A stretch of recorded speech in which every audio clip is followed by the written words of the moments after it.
Today I'm going to show you how to paint tree backdrops on your model railroad. Here's a look of one of the sections that is finished on the layout. As you can see, the trees blend in very well with the background. Some of the things that I've learned though is that you want to make sure the tops of the trees that you paint on the backdrop are not as tall as your foreground trees to simulate depth, which is one of the mistakes that I made, but I will be making sure to not do that in this part of this section that I'll be doing next. And also, I chose colors of the backdrop that closely match the colors of the trees to make it seamlessly blend through without many distractions. Getting started here are the whopping 6 different items that I use to make my backdrop. I have my handy dandy paper plate, a cheap Walmart brush, and then different apple barrel paints is what I use, considering the fact they're 50 cents at Walmart. I can't complain.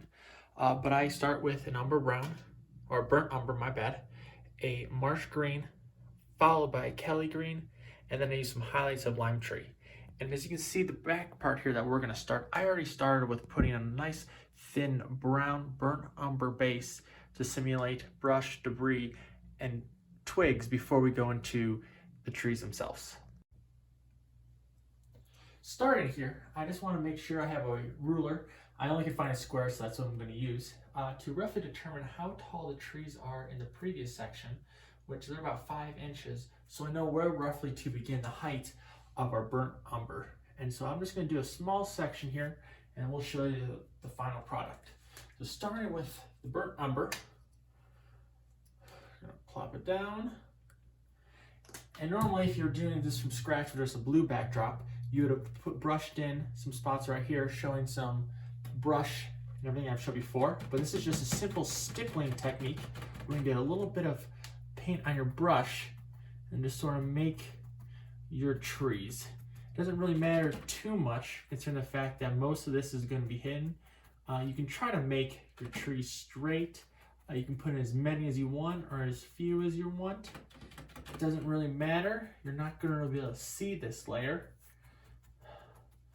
Just try to make sure some of your trunks of your trees are somewhat straight. I'll put some on there in the background like they're a little farther away. There we go. And 5 inches, that's perfect. And I'll put one right here. All right, then moving on to our second color, which is the marsh green. We're gonna shake that up, put a little bit on.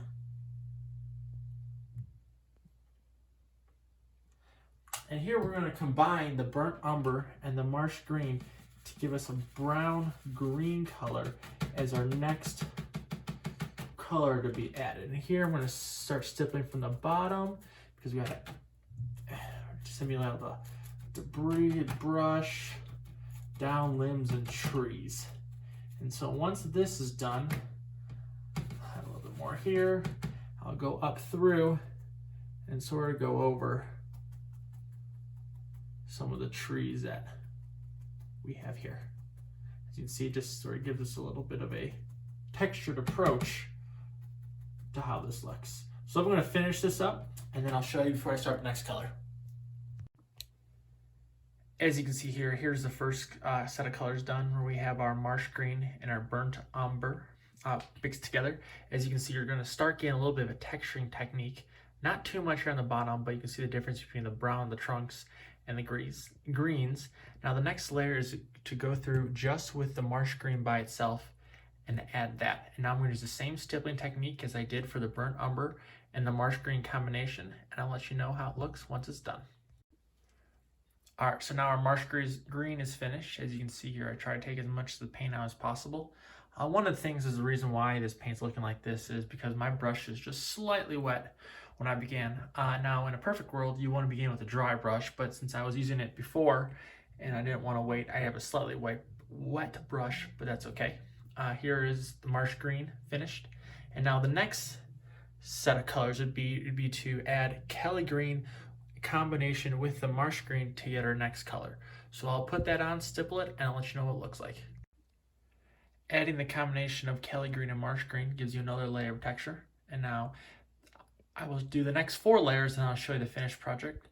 But what's going to happen is I'm going to put on a full coat of stippling of the Kelly green, followed by a mixture of the Kelly green and this lime tree, which is perfect for accents.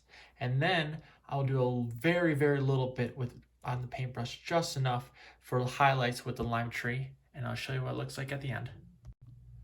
So here's our finished project. Currently, as the paint is wet, it actually looks a little darker than it's going to look like when it's dry. So if we run over here, you can take a look. When it's dry, it's a much more vibrant type of color. So I'm going to go now through and finish the rest of the scene, and we'll show you what it looks like when it's done. And just like that, there's a finished product. As you can see, there's almost no transition between the old stuff and the new stuff. You can't even see the difference. Now right here I'm going to have power lines going through, and that's why that's not finished, but I will go through here and probably add some green and some shrubs just to make it a little better. And then here's the stuff that I showed you before. So I hope you guys enjoyed this quick tutorial video. As you can tell, this is how I did the whole backdrop pretty much on the one side of the layout. So please, if you enjoyed it, like the video, and we'll see you next time.